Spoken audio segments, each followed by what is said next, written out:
Persib Bandung menang 3-0 pada pertandingan away melawan PSBS Biak. Pertandingan yang cukup memuaskan buat Persib Bandung, apalagi terlihat secara statistik ya. Persib unggul segala-galanya, sebenarnya penguasaan bolanya unggul 62 berbanding 38%, tembakan ke gawangnya juga 13 berbanding 1, total tembakan 28 berbanding 3. Itu kelihatan banget bagaimana dominasi Persib di pertandingan kali ini dan udah banyak yang dibahas ya di pertandingan ini. Tom Haye terlihat sangat menonjol. Untuk starting 11 nggak banyak perubahan yang dilakukan oleh Bojan Hodak. Mungkin yang yang menarik adalah dua double pivotnya kali ini yang dipakai adalah Klok dan Tom Haye. Luciano-nya di cadangan dulu, lalu satu perubahan yaitu Berginho di posisi attacking midfielder center. Kalau secara prediksi awal ya sebelum pertandingan saya melihat komposisi ini.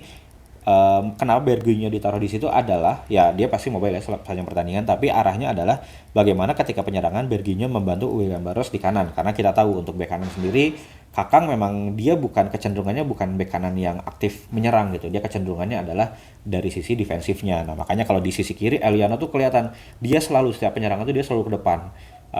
Di babak pertama dia berbagi peran dengan Sadil yang menjaga kelebaran, Eliano yang ke tengah. Di babak kedua ketika Sadil diganti oleh Beckham, kecenderungannya kebalikannya, Beckham yang ke tengah, Eliano yang ke sayap, yang ke kelebaran. Nah, walaupun saling bergantian juga pada babak kedua.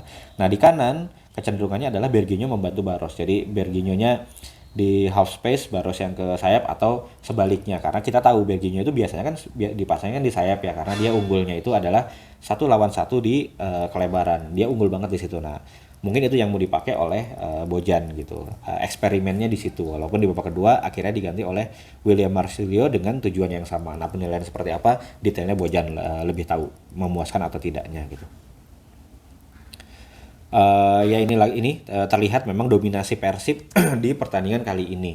Jadi PSBS itu sama sekali kelihatan tidak melakukan serangan berbahaya gitu ya.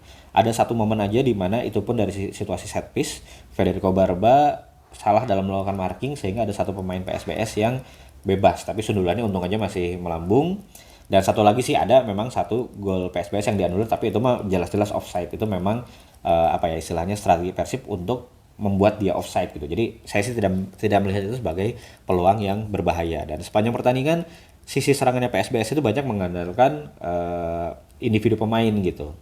Karena memang secara struktur pertahanan Persib tidak bisa ditembus oleh PSBS gitu dengan formasi penyerangannya mereka. Pada akhirnya skill individu mereka yang ditonjolkan, dan itu tentu sangat sulit untuk menembus pertahanan Persib. Walaupun 1-2 pemain bisa dilewati, tapi pada akhirnya kandas juga gitu. Nah, yang udah banyak dibahas tentang pertandingan ini adalah bagaimana Tom Haye menunjukkan kelasnya, menunjukkan Tom Haye yang sebenarnya. Memang banyak momen di mana Tom Haye-nya itu kelihatan jago lah gitu ya. Nah itu sebenarnya dari dua sisi. Memang Tom Haye-nya kita udah tahu kualitasnya seperti apa, dan dari PSBS-nya sebenarnya nih yang di tengahnya itu benar-benar lemah. Nah di momen ini terlihat jarak antar pemainnya itu sangat jauh gitu. Jadi pemain nomor 7 ini ketarik sama Eliano ke kelebaran ya, sehingga ada space buat Tom Haye nih. Tom Haye juga kelihatan kecerdikannya di sini adalah selama ini kita tahu Tom Haye itu long pass-nya benar-benar akurat gitu ya. Nah, tapi di pertandingan ini dia menunjukkan bahwa Tom Haye itu bukan hanya long ball gitu. Tom Haye itu adalah pemain yang bisa membaca permainan. Dia lihat di sini ketika dia di depannya dia lihat ada space kosong, ya dia dribble aja ke depan. Nah, di momen ini Tom Haye melakukan dribble membelah lini pertama pertahanan dari PSBS dengan mudah gitu. Nah dia masuk ke lini pertahanan kedua, mulai tuh ada pemain PSBS yang melakukan gerakan ke arah Tom Haye sehingga membuka peluang untuk opsi umpan ke pemain-pemainnya. Ada William Barros di kanan, ada Andrew Yung di kiri, dan juga Sadil gitu. Nah opsi umpannya jadi banyak gitu. Nah itu yang dilakukan oleh Tom Haye di momen ini. Di momen berikutnya ini juga kelihatan bagaimana lini tengah dan lini pertahanan pertamanya PSBS Biak tidak melakukan pressing sama sekali kepada Tom Haye. Nah di sini kelihatan jarak Tom Haye dengan pemain PSBS Biak itu sangat jauh ini. Jadi Tom Haye punya space, Tom Haye punya waktu untuk merancang serangan, dan itu hal yang haram sebenarnya dilakukan untuk melawan Tom Haye. Kita tahu sepintar apa Tom Haye. Sebelum menerima bola pun dia udah scanning, dia udah tahu pemain Persib ada di mana aja dan dia bisa melakukan apa. Ketika dia mendapat bola tidak ada pressing, ya udah dia leluasa aja. Di momen ini dia melakukan long pass kepada William Barres yang udah kosong di kanan. Nah ini hal yang berbeda dibandingkan ketika Persib kalah lawan Persita kemarin. Persita itu mungkin tahu ya, Tom Haye itu nggak boleh dibiarkan bebas. Jadi pemain Persita banyak mengurung Tom Haye. Sebelum Tom Haye menerima bola pun dia udah kayak secara struktur dikurung oleh pemain-pemain Persita. Nah di sini tuh nggak, benar-benar Tom Haye diberikan keleluasan, sehingga yaitu Tom Haye bisa menunjukkan kelasnya di pertandingan ini dengan nggak cuma dengan long passnya, dengan dribble ke depannya, dengan passing-passing ajaibnya gitu ya. Nah, di momen ini juga semakin kelihatan nih struktur bertahannya PS itu nggak compact nih. Persib lagi build up, dia pakai 5-3-2 ya, bertahannya PSBS itu. Tapi lihat posisi pemainnya. Yang tiga itu, yang tiga di tengah ya. Satu ada di sayap kiri, satu lagi di half space kiri, satu lagi di half space kanan. Di tengah tuh benar-benar kosong, dan itu yang diisi oleh pemain-pemain Persib gitu. Dua di depan pun sebagai penyaring pertama nih, itu jaraknya juga terlalu jauh. Dua di depan itu harusnya memastikan bahwa Persib itu nggak bisa menyerang melalui tengah. Jadi Persib harus melalui pinggir. Karena kalau udah nyerang bisa dari tengah, apalagi bisa berbalik badan, wah itu berbahaya banget. Apalagi dengan kualitas seperti Tom Haye, Berguinho, atau Mark Locke gitu. Nah ini dengan mudah aja pemain belakang Persib melakukan umpan ke tengah ke arah Tom Haye, membelah pemain PSBS Biak gitu. Dan Tom Haye dengan leluasa membalikan badan, dan dia udah tahu harus kemana. Ketika dia membalikan badan, ada pemain PSBS Biak, dia udah tahu di sisi kanannya dia kosong. Akhirnya dia mendribble bola ke sana, dan dia seperti menari-menari lah di momen ini gitu. Ini momen berikutnya, Tom Haye itu sebenarnya bermain simpel sebenarnya. Dia scanning permainan, dia lihat di posisi sana ada 2 lawan 1 nih, Persib melawan PSBS Biak. Kalau saya kasih ke sana, Persib bisa menciptakan peluang, kemungkinan besar Persib bisa menciptakan peluang. Nah itu yang dia lakukan. Jadi dia sebenarnya tidak selalu melakukan passing yang out of the box gitu ya. Ini udah jelas sebenarnya, dia ngelihat, dia scanning ya. Cuma itu tadi proses di otaknya dia, profesor ya. Proses di otaknya itu sangat cepat, dan dia langsung melakukan eksekusi. Dia kasih umpan ke sana, ada Andrew Yung sama Beckham ya, ini di babak kedua, dan terciptalah peluang untuk Persib, sayangnya yang masih bisa dimentahkan oleh kipernya PSBS Biak gitu. Nah ini satu momen lagi di mana secara struktur memang pemain PSBS Biak nggak efektif. Di situ banyak pemain tuh, ada 1, 2, 3, 4, 5 pemain di situ. Tapi maksudnya mereka ada di situ apa? Nggak ada sebenarnya, di situ nggak ada pemain Persib yang perlu dijaga. Tom Haye yang lagi megang bola malah nggak ada pressing buat Tom Haye-nya gitu ya. Jadi ngapain mereka numpuk di situ? Harusnya mereka menyebar, atau mereka marking siapa, mereka pressing Tom Haye juga bisa gitu. Di sini kelihatan Tom Haye-nya kosong, di kiri juga Eliano di bawah itu ya. Itu kosong juga gitu. Nah di sini Tom Haye ya itu tadi, dia sebenarnya play simple sebenarnya ya, depan saya kosong ya saya dribble aja gitu. Karena dengan dia dribble ke depan pasti akan menginvite pressure dari pemain PSBS Biak, sehingga akan ada lubang yang ditinggalkan. Nah di sini juga ada satu momen unik nih, satu back ini saya nggak tahu tujuannya apa. Dia lagi jaga Andrew Yung, dan dia maju ke depan, padahal di depan itu bukan area yang harus dijaga karena nggak ada pemain Persib juga gitu di situ. Nah dia malah meninggalkan posnya dan maju ke depan. Tom Haye dribble bola ke depan sampai di titik ini pun, ini udah masuk attacking third, pressing buat Tom Haye juga nggak ada gitu. Mereka malah stay aja di posisinya, yang nggak tahu juga buat menjaga apa. Dan akhirnya Andrew Yung yang ditinggalkan backnya tadi, ada kosong tuh di tengah. Nah ini passing ajaibnya Tom Haye. Mungkin di sini pemain di lapangan nggak ada yang nyangka gitu. Tom Haye bisa melihat bahwa Andrew Yung kosong di tengah. Mungkin teman-temannya pemain tengahnya PSBS juga nggak nyangka bahwa Andrew Yung itu kosong, ya itu tadi si backnya yang tadi nggak tahu maksudnya apa, dia maju ke depan. Walaupun di sini dianggapnya offside oleh wasit, tapi ini kalau benar-benar terjadi dan bisa menjadi peluang itu ya luar biasa. Tapi lagi-lagi bisa di save oleh kipernya PSBS. Nah itu jadi memang Tom Haye jago, Tom Haye dominan, Tom Haye kualitasnya bagus, itu nggak usah diperdebatkan lagi. Tapi di pertandingan ini dominannya Persib terbantu juga oleh lemahnya PSBS di lini tengah. Nah di sini kelihatan Tom Haye memegang bola. Nah di tengah, di central koridor, pemain Persib ada 1, 2, 3, 4, 5. Pemain PSBS cuma 1 sampai 2 orang gitu. Itu sesuatu yang nggak boleh terjadi nih, central koridor dikuasai lawan itu. Karena central koridor itu adalah area yang kalau udah bisa dikuasai ya progresi ke depannya bisa lebih mudah lagi gitu. Nah di momen ini juga apresiasi buat Kakang Rudianto, walaupun di pertandingan ini nggak kayak Eliano ya yang setiap saat maju, tapi beberapa kali Kakang itu overlapnya itu tepat waktunya lah gitu. Walaupun ya itu tadi secara kualitas dalam membantu serangannya Kakang tetap masih perlu improve lagi. Tapi di momen ini dia maju ke depan dan menarik satu pemain PSBS Biak lagi untuk ke samping, semakin kosong lagi tengahnya dari PSBS Biak gitu.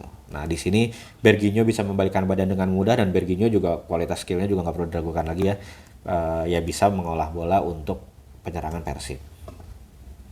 Nah ini juga selain struktur, dari sisi transisi bertahannya pemain PSBS juga lambat ya. Di sini Tom Haye udah melewati satu pemain, udah dribble progresi ke depan, tapi mereka turun ke belakangnya juga lama gitu. Di sini ada 5 pemain Persib yang udah sprint ke depan, tapi pemain PSBS Biaknya juga terlambat dalam turun, sehingga di sini jadi peluang bersih lah buat William Barros, yang sayangnya ya lagi-lagi finishingnya juga kurang bagus. Nah di sini juga PSBS melakukan PSBS melakukan pressing sebenarnya di awal ketika Persib melakukan build up, tapi ketika pressing mereka gagal, mereka tidak segera turun ke tengah. Di sini kelihatan nih ada tiga pemain di depan, tiga pemain depannya PSBS ya, 2 striker dan 1 pemain tengah.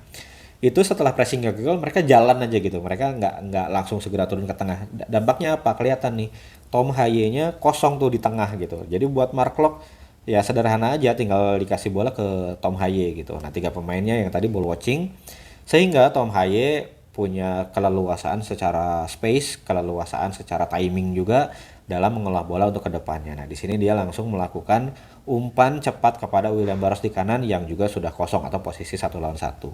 Nah selain keunggulan di tengah, yang patut diapresiasi juga adalah positional rotation di lini serang Persib, utamanya Andrew Yung nih di sini.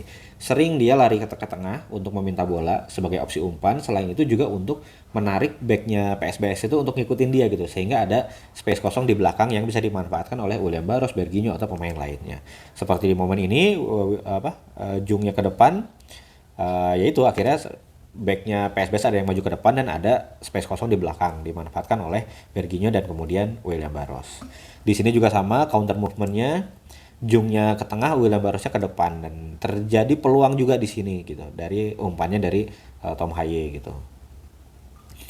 Ini di babak kedua ketika Beckham menggantikan Sadil, pemahaman saling pengertiannya pemain Persib juga meningkat nih di sini.